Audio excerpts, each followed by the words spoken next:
Hey everybody, my name is Michael Ortman.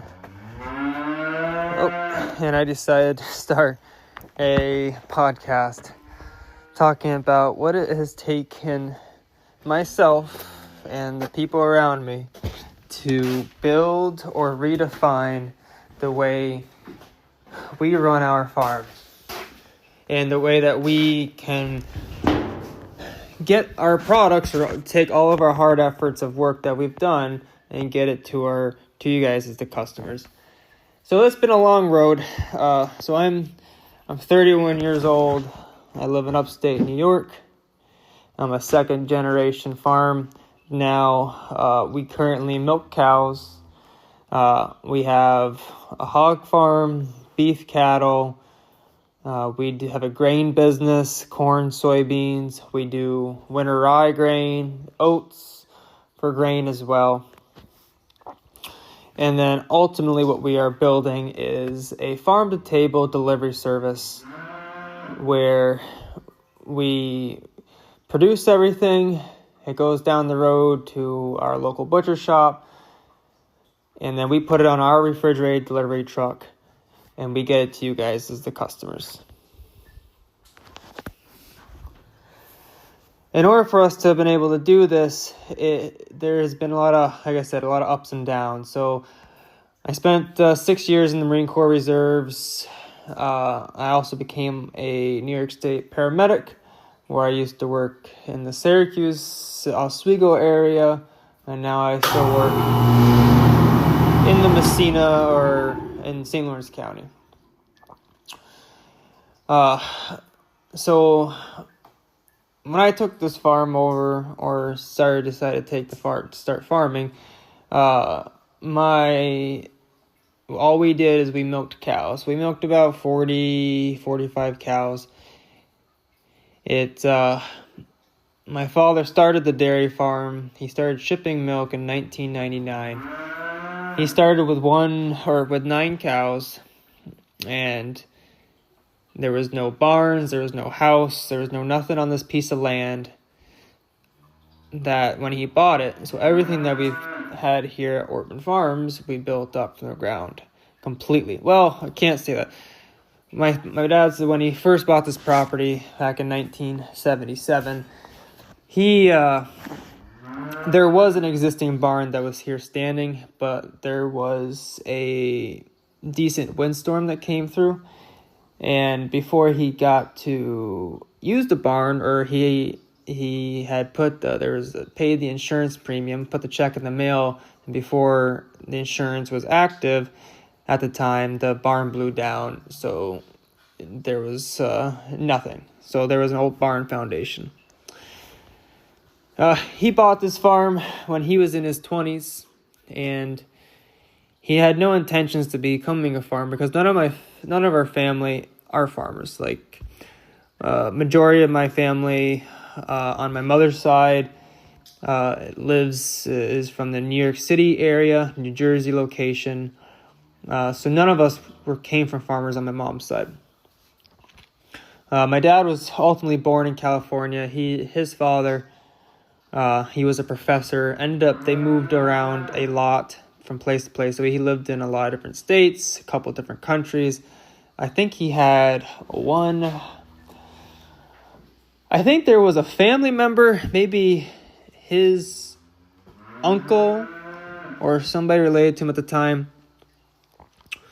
They were into farming, or at least I remember my dad telling me that they would always get a farming magazine or something about farming, and since he was a young man, he always enjoyed it. He's always enjoyed the outdoors, being out, anything working physical. But it wasn't until his mid-40s he decided to really commit to farming.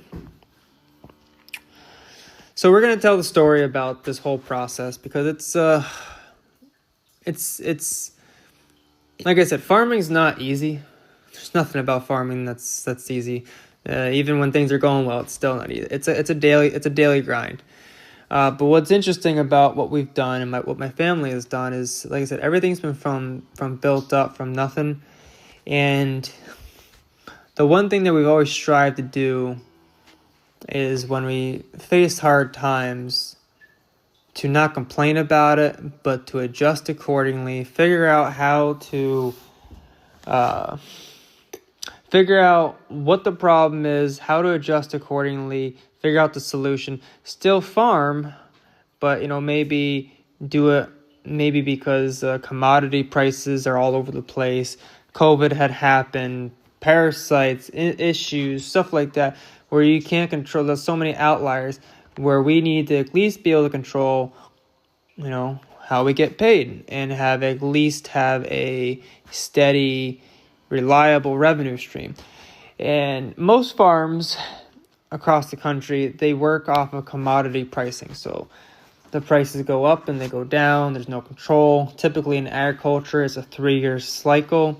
So every 3 years, if the price, if what the farmer is getting paid for is good, it doesn't last very long. It'll then, after 3 years go by, the prices will start to trickle down, and then you go into a slump. And it never fails. Right now, we are in a grain slump, meaning the commodity prices for corn and soybeans are severely low. And this year, farmers across the country are operating at a loss. We already know going into it per acre, we're going to be taking a loss on our soybeans and corn. But on the other side of that, if you are a beef farmer, a rancher, the cattle markets they're great. Right now, we are seeing some of the highest prices for drop calves. A drop calf is, what that means is it's a day-old, 2-3 day old calf. And if it's a Western beef, which is typically Black Angus that don't have horns, which is also called being a polled, that's a polled cow. They're getting anywhere from $12 to $18 a pound throughout the sale barn that's located through us, which is crazy. You get so what that means, if it's a 100-pound calf and you get $18, it's an $1,800 calf, and so on and so forth. And we've never seen those prices before. That's not going to last. That's right now. The reason for that is because the cattle numbers across the country they're low. They're just they're at the lowest they've ever been. Well, not ever. They've been the lowest they've been in a very long time. And because of the droughts, the wildfires that we've had over the last few years. A lot of farmers, they couldn't afford to feed their cattle on these massive ranches, so they sold them. They sent them to slaughter. And then because of supply chain issues from COVID, just haven't been able to replenish the cattle numbers. So right now, anybody that's a beef farm or a cattle farmer is doing quite well. But then you look at, for instance, dairy farming, and dairy farming is all over the board. It goes month to month, and milk prices constantly change. And for most farms, it costs farmers anywhere from $18 to $21, 100 pounds to produce 100 pounds of milk. So we get paid off of 100 pounds of milk as a commodity. And typically, most months of the year, we are making $18 to $21 100 pounds right now. So our margins most months are either at a loss or a break even.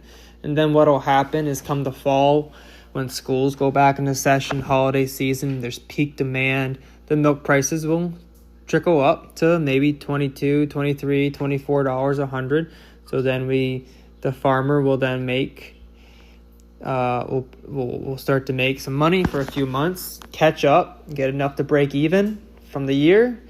And then after January, the milk prices now will start to trickle down again.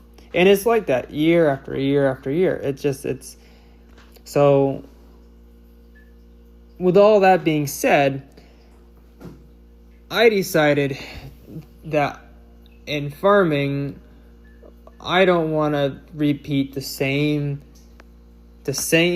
repeat the same saga that a lot of farms go through, the ups and downs, the know there's going to be hard times.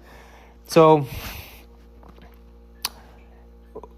it was about 5 years ago, my good friend Sean Beatty, we decided to go door knocking in Messina.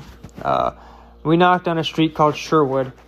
We didn't have any intentions to go sell anything, but we just going to see, hey, was there any interest if we were to sell anything? I think we said, if we were to bring a catalog around, would you be interested to at least look at the catalog?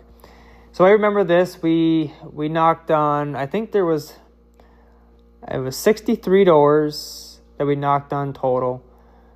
At least half of them, or a little more than half, were not home. But I remember we had a couple no's, just not interested, hard no's. And then the rest of the people were said, yes, hey, come on back. We'd love to at least look or interested. So that was cool. So then from that point, we knew, oh, this is possible. So from then knocking on the doors in Sherwood, we then decided, okay, let's make a catalog. Let's figure out how to start getting sales done, so on and so forth.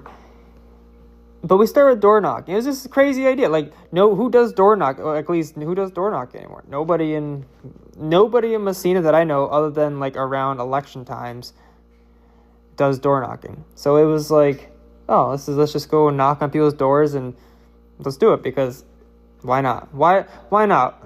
We're already needing to figure things out, so let's just figure that out. So there's no real like educational process to become a door knocker. So we just said, let's do it. So from a lot of fails, and I'm going to tell you these stories, I'll tell you our ups and downs, communication, just kind of what it took to do this. But as a general sense, we started getting customers. We built a website. Sean, at the same time, he built a business called Optim Service Marketing. And his whole goal was to operate in the background for businesses, doing SEO, Google reviews, website building, just everything that's super, super important, but most businesses overlook because we frankly just don't have the time, but you have to do it. So I started this. He started he was in the early stages of his business. So we decided to start building this together. And after many years, now we've gotten to a delivery truck. We're working on milk routes or routes and so on and so forth. And it's been a lot of trial and error. So I'm going to tell you that story because there's been a lot of pain along the way, a lot of ups and downs. We've had a few, we get a win and then we get like 10 plus losses in a row, and you get so discouraged to the point you're like, oh, this is stupid. I might as well just give up. And then you get a small win and we go again. But what we're doing is disrupting the food supply, honestly, because other than like seasonal vegetables that you can go to some farmers markets, at least in the St. Lawrence County, and even farmers markets are becoming less and less. There's actually there's a couple of like farm stands, but the farmers market that was in Messina that got shut down. So we want to be able to disrupt the food supply, because through door knocking, we realized a lot of people, they want to support local. They want to buy local, but they don't know how to do it because, we're all busy, right? We all work jobs. We got kids, families, and we don't know where to go. So most people, we're not just going to go and drive by a farm, which there's very few farms left in the community, and they're dropping like flies even more and more and more just because the economics are extraordinarily tough. So nobody's going to go and really knock on a door of a farm, be like, hey, do you sell anything that we could buy? I mean, some people do, but it's not a normal thing. And then honestly, if it's not in our flight path every day, if it's not simple, if it's out of our way, we're just not going to do it. So it's got to be convenient. So that's what we built our business on, because a lot of people want to buy and want to support, but it's not convenient, and it's not how they're already purchasing through Walmart, through Price Chopper, Wegmans, any of these grocery stores. So that's tough. So we had to figure out how to build the industry in order to make our farm relevant, because if we're not selling commodity and we're selling a product directly to the consumer, we need to be relevant now. And we had like a little farm store on our farm, but I mean, once again, we're asking people to drive, a distance to go and buy, maybe a pack of bacon or something, which is just, honestly, it's just not gonna get the sales that's needed. But we want to become an alternative. Obviously, we still got to buy stuff from the grocery store, because it's just not, you can't buy everything you need at a farm in St. Lawrence County, because the weather only allows certain types of vegetables, certain types of fruits to be grown. You only have, due to USDA butcher shops being super, super scarce now, at least in our location, the only thing that's really getting butchered out now is beef and pigs. There's only one poultry farm in our location, but the farmer does it themselves because there's no USDA poultry shop in the area that's close by. So you can't really resell that very easily. So it's a journey. And a lot of what we're doing ultimately comes down to consumer education, because there's the biggest gap that we've had to deal with or contend with is everybody wants to support local. Well, let me rephrase it. Most people want to support local. We do get those few people that are just like, not about it, not interested. I'm happy going to the farm of Walmart or doing whatever, and that's fine. God bless you. You do what you do. But when people that say they want to buy local are given the choice, if I knock on your door and say, hey, I have, ground beef, bacon, I got these items all available to sell you, but then we're not a grocery store, we're not this massive commercial farm or corporation that is moving hundreds of thousands of pounds of product, where now their margins, they can sell things for, I'm just an exaggeration, but pennies on the dollar basically, and that's their margins they make.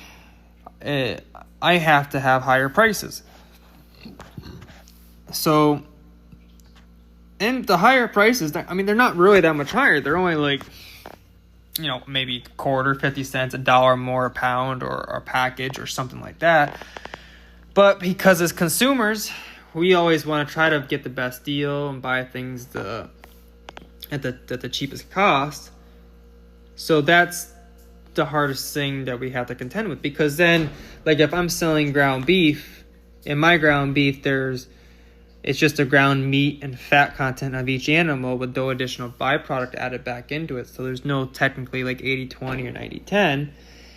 But people are like, oh my gosh, your ground beef is $8.50 a pound and I can get it for $7.49 at Price Chopper.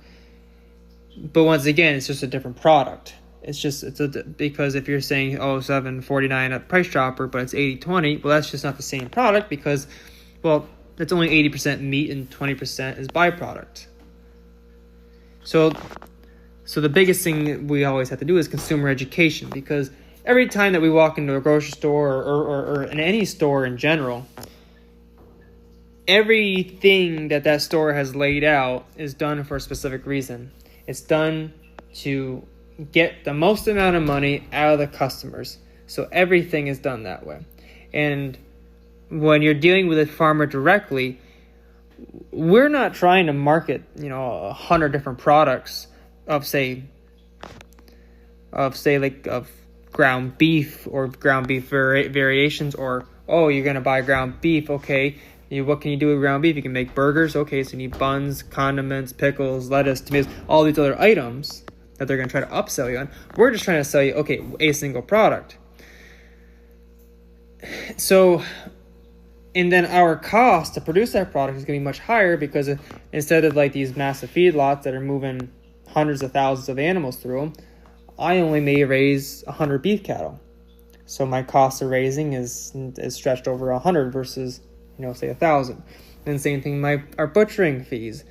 We work with a local butcher shop that does a great job, but there are local butchers out there smaller, so they have to charge more.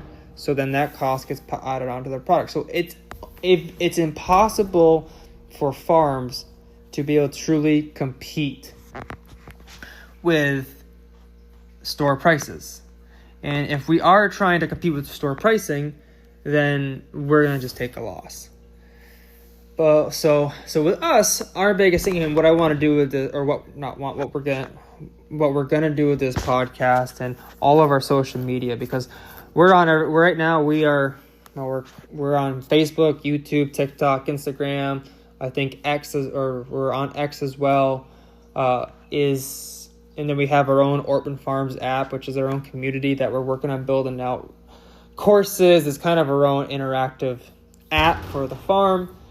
So everything that my team and I are doing is to make you guys as the consumers to be as connected to your farm as possible. And even if you're and a lot of you guys aren't going to be able to buy from us. Well, we can ship in the mail, but a lot of you guys aren't going to be able to buy from us. But we do encourage you to go seek out what farms are in your community that you could support, that could be doing something similar. Or hey, if you are in a community and there's very few farms left and there's nothing like this yet, maybe encourage one of them to go this direction, to be able to sell directly farm to table. So that's what we're gonna do. And so there's a lot to this. So I want to tell you guys a story. A lot of these podcasts I'm gonna record while I'm working, which would kind of be a little different. You may hear a cow moving in the background, or some pigs, or some noises, but whatever. Because what we're doing is real. We're not gonna try to fluff things up too much. Farming, in order for anybody to do anything in this world without having to grow your own food, you have to have a farm, you have to have farmers. And the hard truth of it right now is farms are going away rapidly because of economics and the disconnection between the general society and farms. I don't know the exact statistic, but I know it's something like, I think it's something like 40 or 50%, or maybe it's more than that. I can't remember. I'll have to look it up. But a lot of farmers are currently 60, 65 and plus. And then another huge majority are within that 50 to 60 range. There are very few young guys that are going into farming, and most of the young guys that are going into farming are taking over larger farms. And I don't know of any young guy in my community or surrounding area that has decided to start farming up from nothing, make their own way, and make a life out of it, because it is extraordinarily difficult. There's a huge financial investment into it. But we need farms. We need farms. We need you guys, if you can or enjoy to have hobby farms. Like, we need food. We need people to understand animals, the connection, because everything starts with farms, and it's truly important. And hopefully I can be I hope to be an advocate for farming So yeah, so hey guys, if you listen to this all the way to the end, I greatly appreciate it. So you can find me on Facebook, it's Ortman Farms, Instagram, Ortman.farms, YouTube is the Ortman Farms channel, and then check this out. We're going to try to do this pretty frequently, but it's going to be a journey. Like I said, I'm an active farmer, so I have no idea what I'm doing, other than we're just going to make it up as we go. All right, thanks, guys.